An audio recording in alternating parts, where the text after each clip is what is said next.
Em nome do Pai que me criou, do Filho que me resgatou e do Espírito Santo que me santificou. Divina vontade, reina na minha vontade.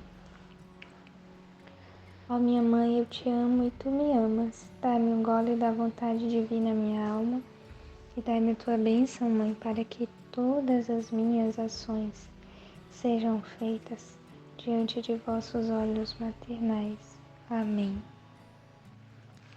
Estudar para que a sua santidade seja confirmada. O amor suplanta a doutrina e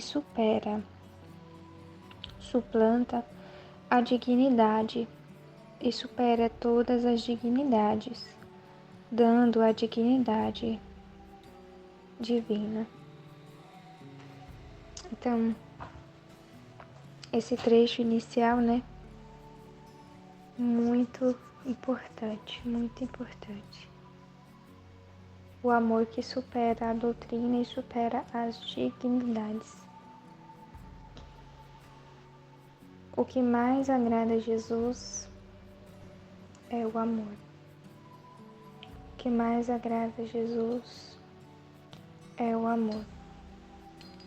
Até no Antigo Testamento, é interessante notar que tinha aquele monte de regra, primeiramente, porque por causa que aqueles homens, eles eram muito, vou usar essa palavra, bárbaros, eram muito assim, selvagens, vou usar essa palavra também, no sentido de que eles precisavam ser humanos, tinha aquele monte de regra para que eles pudessem, pelo menos, obedecendo aquele monte de regra, começar a ser humanos, deixar de ser tão animais e começar a ser humanos. Mas era para que eles, sendo generosos, pudessem cada vez mais pegar, vamos dizer assim, esse afeto por Deus, dando a sua disposição para seguir aqueles preceitos, aquelas regras, para que eles pudessem ir dando o seu coração a Deus, até mesmo naquele rito que tinha, antigamente do cordeiro, que se matava o cordeiro para expiar os pecados. Então, o objetivo daquilo ali não era o cordeiro em si, não era o cordeiro em si, mas era que as pessoas, ao imolarem aquele cordeiro, elas pudessem fazer um ato interior a Deus, de entregar o coração delas a Deus. Então, Deus sempre utiliza de elementos materiais para facilitar,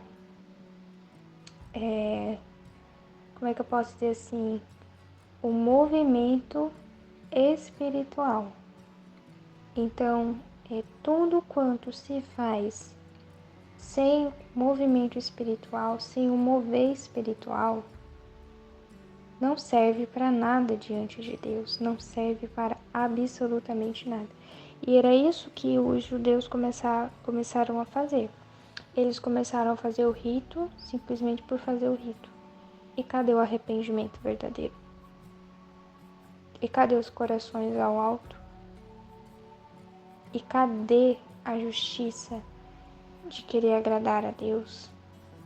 De dar a Deus aquilo que é justo a Ele, que é a santidade, que é um coração reto, que é um coração longe do pecado. Então isso eles começaram a não ter.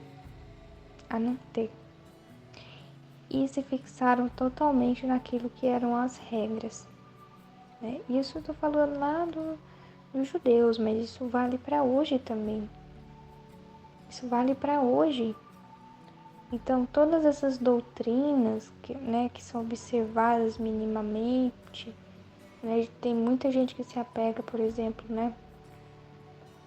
às posições litúrgicas da missa, né, se apega a tudo aquilo ali e a pessoa faz tudo perfeito, né, sabe a hora de levantar, sabe a hora de sentar, sabe a hora de ajoelhar, sabe a hora de juntar as mãos, sabe a hora de tudo. A pessoa sabe tudo, mas faz tudo vazio, vazio.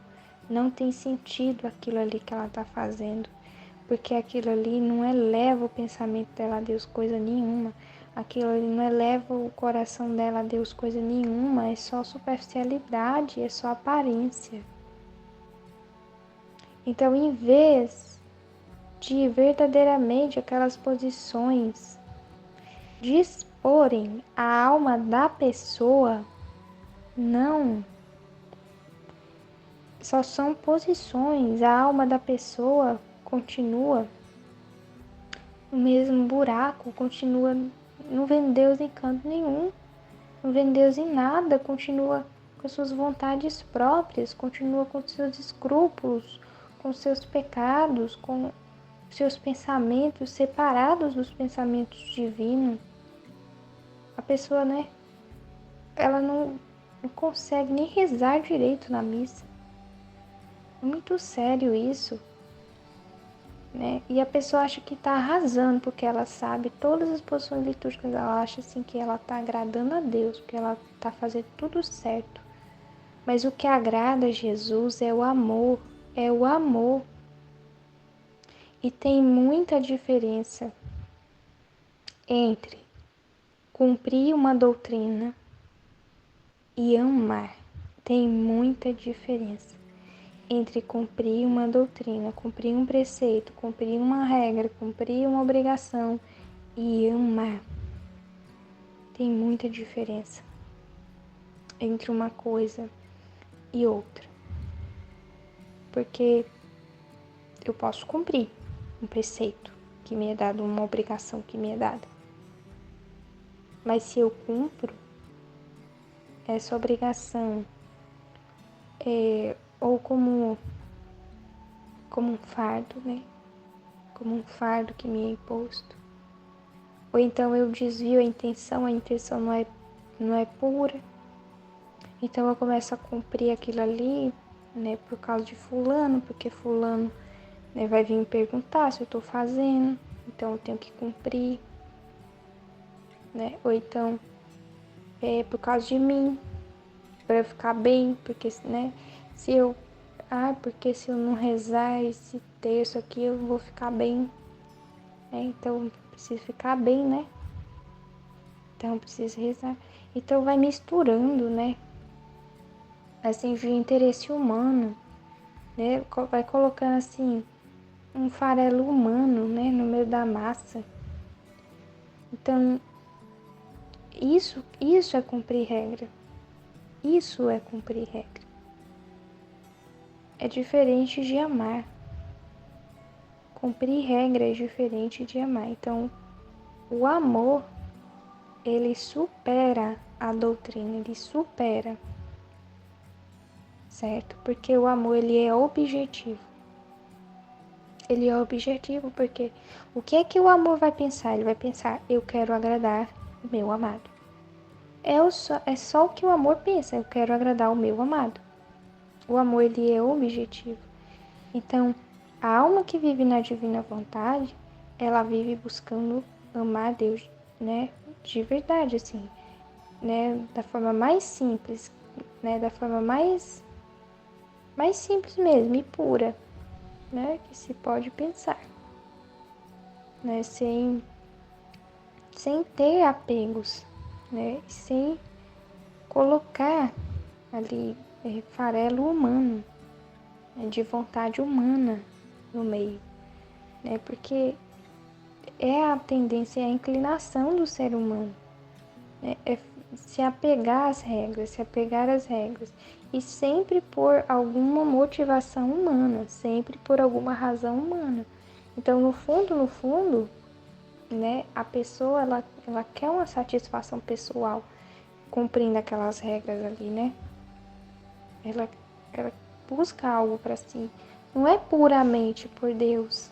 Não é puramente por Deus, né? Só a satisfação de meter um checklist ali, né? Na obrigação do dia. Eita, rezei hoje. Cheque. Né? Só o prazer em colocar esse checklist ali. Meu Deus do céu, não é brincadeira, não. O tanto de gente que reza por si, por causa de si. Olha que absurdo, a pessoa reza por causa de si. Em vez de rezar por causa de Deus, reza por causa de si. Então, assim, não é brincadeira isso. Essa luz que Jesus mostrou não é brincadeira, né? O buraco é muito embaixo, muito embaixo. As pessoas vivem mais apegadas às regras, né? E isso tá fazendo com que elas fiquem doentes. E as regras não permitem a pessoa ter uma noção real de quem é Deus. Não permite. Não permite. A pessoa tem uma visão superficial de quem é Deus. Porque imagina, né? Um Deus que se contenta em você... em você seguir a regra da liturgia. Imagina. Um Deus que se contenta você seguir a regra da liturgia. Meu Jesus amado. É muito superficial. É um Deus muito superficial. A pessoa ela não entende, ela não penetra, né, de que não é isso que vai agradar a Deus. Não é. Deus é espiritual, ele está ligado ao espiritual. Né? A tudo quanto a criatura move no espiritual, não no material. Se a criatura move o material e ele não tem um sentido espiritual, para Deus aquilo não é nada. Não é nada. As coisas precisam ter um sentido espiritual. E um sentido espiritual positivo, claro. Para que possa agradar a Deus. Mas a pessoa não entende isso. Imagina um Deus que é apegado ao material. Nossa. Um Deus que se contenta com o material. Né? Nossa, é um Deus muito superficial. Então a pessoa ela não consegue verdadeiramente ter um relacionamento com Deus. Ela não consegue verdadeiramente falar com Deus, né? Porque na cabeça dela, esse Deus é um Deus distante, não é um Deus que vai se importar com ela, não é um Deus que vai falar com ela, né? Até porque ela, assim, a pessoa começa a ter uma cabeça muito escrupulosa, então ela pensa, nossa, né? Já que Deus é todo poderoso, todo onipotente, todo maravilhoso, Deus, né, não vai falar nunca comigo porque eu sou muito pecadora, porque eu não sou santa, então Deus nunca vai falar comigo. Deus não vai chegar perto de mim, Deus não... A pessoa coloca um muro, ela criou o muro. Ela criou. Não foi Deus que criou, foi ela que criou o muro. Foi ela que se escondeu. Né? Como aquela figura do Adão e da Eva, né? Quando eles pecaram, eles se esconderam de Deus. Não foi Deus, né, que se escondeu deles. Eles se esconderam de Deus. Então, assim é a tendência do ser humano. É colocar um muro, colocar uma moita, né, para se esconder de Deus. Porque, né, acha que não, porque eu não sou digno, né? E o pior, que a pessoa ela quer se curar sozinha, ela não entende que ela precisa de Deus. Ela não entende que para ela se curar das doenças que ela tem espirituais, ela precisa de Deus. É Deus que vai curar ela, como é que ela vai correr do médico? Se é o médico que vai dar, né, o segredo da cura para ela. Né? Não faz sentido isso no mundo real, né? Então também não faz sentido isso. no mundo espiritual. Mas é muito triste isso, porque as pessoas não têm essa comunicação com Deus, elas não têm coragem, não acreditam que Deus vai falar com elas, que Deus se importa com elas, que Deus está com elas. Elas não acreditam. Não acreditam. Ficam só naquele mundo superficial, das coisas superficiais. Então, a pessoa não vê, né, Deus, não vê que Deus vive com ela. Não vê. Não vê. A pessoa que tem essa cabeça muito doutrinal, ela vê tudo no sentido muito negativo. Muito negativo, né? Por isso que é difícil para ela ver Deus, enxergar Deus. Porque ela vê a vida no sentido negativo. É não pode, não fazer isso, não fazer aquilo. É como se fosse assim, tudo rígido, tudo uma estrutura rígida, né? Tudo engessado. Não pode fazer isso, não pode. Isso não pode, não pode isso, não pode aquilo, não. Ela não vê o sentido positivo de ter a vida com Deus, de ter a vida leve, de começar a gozar de Deus, né? Eu não sei exatamente assim, mas experimentar a vida com Deus, entende? Isso é um sentido positivo, você começar a experimentar a vida com Deus, né? É como assim, a gente vai viver a divina vontade. Aí a gente, né, começa no sentido negativo, né? A gente vai negar a vontade humana. Aí não vontade humana, não. Mas a gente não fica só nisso, né? Porque senão a gente fica só resignado. Mas a gente precisa dar vazão à vontade divina. Aí a gente precisa entrar no sentido positivo, né? Que é ter a vida com Deus, experimentar essa vida da divina vontade, começar a acreditar, né? Que a divina vontade vai agir por meio de mim, que a divina vontade está em mim, que é Jesus que está fazendo, que é Jesus que está vivendo, e assim começar a dar esse sentido positivo. Mas a pessoa que ela fica, que ela vive na doutrina, só com a doutrina, ela não consegue enxergar isso. E é uma pessoa que ela vive muito em si mesma. Ela vive muito em si mesma, né? Dá até para distinguir, né, aqui as pessoas, né, que são mais espirituais, tem pessoas que são mais espirituais, que são menos apegadas à matéria.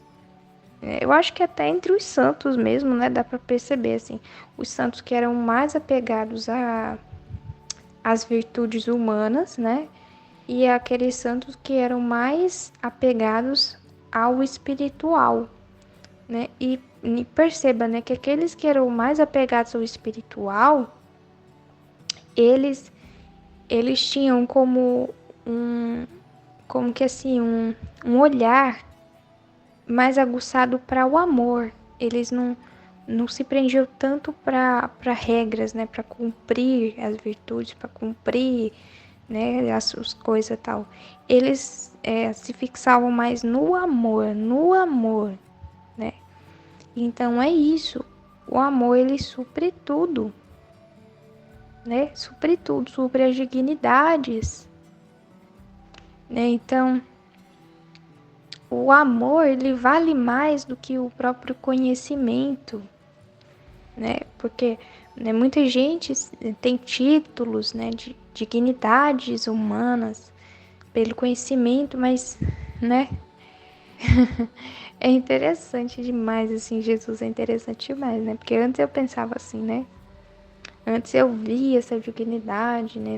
No povo que estudava, que sabia 1001 livros, né? E hoje eu percebo que é muito real isso, de que o amor, ele vale mais, e o amor é o que gera a verdadeira sabedoria, porque é o próprio Deus que comunica para a pessoa aquela sabedoria. E a sabedoria divina, ela não se compara à sabedoria humana, não tem comparação. A sabedoria que vem pelo amor, ela não tem comparação com a sabedoria que vem do livro, não tem. Porque uma é vivida e experimentada, e a outra, ela só é contemplada. A pessoa só contempla assim, né? E olhe lá, né? Que contemplar ainda é uma palavra muito aprofundada, né? Às vezes a pessoa só passa o olho mesmo para dizer que leu. Para dizer que leu aquilo. Ou então pega, né, do jeito humano dela de ver a coisa, né? Não tem o Espírito Santo, a luz do Espírito Santo, né, para entender aquilo que está sendo dito. Então, né, tudo quanto é humano, né, a pessoa que, que estuda, né, tem uma vida intelectual, mas, né, que estuda de forma humana, da forma dela estudar, é a forma dela estudar, a forma dela entender, né? Ela nunca vai chegar à sabedoria profunda, divina, que vem por meio do amor a Deus, do amor verdadeiro, do amor puro. Então, a gente não, né, para ter esse amor, em nome desse amor, a gente não tem nem pretensão de sabedoria, né, de ser sábio, de ser douto, não tem nem isso. Isso nem existe, né? Mas veja, como é interessante isso, né? Porque, enfim, pode ter pessoas, né, que têm muita inteligência, mas que não conseguem viver, né, verdadeiramente o amor. Sabe muitas teorias, mas não conseguem viver verdadeiramente o amor. Mas quem consegue viver verdadeiramente o amor, esse tem toda a sabedoria, detém toda a sabedoria, né? Sem precisar de livro, sem precisar de nada, porque é o próprio Deus que comunica. Então, como tudo é um pó diante de Deus, como tudo é um pó diante de Deus, essas dignidades humanas não servem de nada diante de Deus.